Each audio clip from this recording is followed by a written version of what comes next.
പെരുന്നാളുകളിൽ ഇപ്പൊ ഈ അടുത്ത കാലത്തായി നമ്മുടെയൊക്കെ നാട്ടിൽ കടന്നു വന്നിരിക്കുന്ന ഒരു പടക്കം പൊട്ടിക്കുന്ന ഒരു സമ്പ്രദായം. കുട്ടികൾ പറയുമ്പോൾ തന്നെ ചിരിക്കുന്നുണ്ട്. ഇത് നമ്മൾ ഒഴിവാക്കണം. അത് നമ്മളുടെ ഒരു ശീലമല്ല, നമ്മളുടെ ഒരു മാതൃകയല്ല. അങ്ങനെയല്ല നമ്മൾ സന്തോഷം പ്രകടിപ്പിക്കേണ്ടത്. അത് ഞാൻ വളരെ സ്നേഹപൂർവ്വം നിങ്ങളെ കുട്ടികളെ ഓർമ്മപ്പെടുത്തുകയാണ്. രക്ഷിതാക്കളും ശ്രദ്ധിക്കുക, അവർ പടക്കം വാങ്ങാൻ വേണ്ടിയിട്ട് പൈസ കൊടുക്കാൻ പാടില്ല. അത് വേറെ ചില ആളുകളുടെ ആഘോഷവുമായി ബന്ധപ്പെട്ടുകൊണ്ടാണുള്ളത്. സുന്നത്തായ റസൂലുള്ളാഹി പറഞ്ഞത് പെരുന്നാളായാലും നമ്മൾ തക്ബീർ ചൊല്ലുക, അതുപോലെ തന്നെ പെരുന്നാളിന് വേണ്ടി കുടിക്കുക, പുതിയ വസ്ത്രം ഉണ്ടെങ്കിൽ പുതിയ വസ്ത്രം ധരിക്കുക, അല്ലെങ്കിൽ ഉള്ളതിൽ ഏറ്റവും നല്ല വസ്ത്രം ധരിക്കുക, സുഗന്ധം പൂശുക.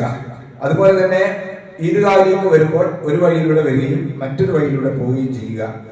ചെറിയ പെരുന്നാളാണെങ്കിൽ ഭക്ഷണം കഴിച്ചുകൊണ്ടാണ് വരേണ്ടതെന്ന് റസൂലുള്ളാഹി പറഞ്ഞു. കാരണം റസൂലുള്ളാഹി സ്വല്ലല്ലാഹു അലൈഹി വസല്ലം ലാ യൗദു യൗമുൽ ഫിത്രി ഹത്താ യഅകുല തംറ. പ്രവാചകൻ സ്വല്ലല്ലാഹു അലൈഹി വസല്ലം കുറച്ച് കാരക്കെങ്കിലും തിന്നിട്ട് ചെറിയ പെരുന്നാളിന് നിസ്കാരത്തിൽ വരാറുണ്ടായിരുന്നു എന്നതാണ്. അതുപോലെ തന്നെ ഈദ്ഗാഹിൽ നമസ്കരിക്കുക എന്നുള്ളത് സുന്നത്താണ്.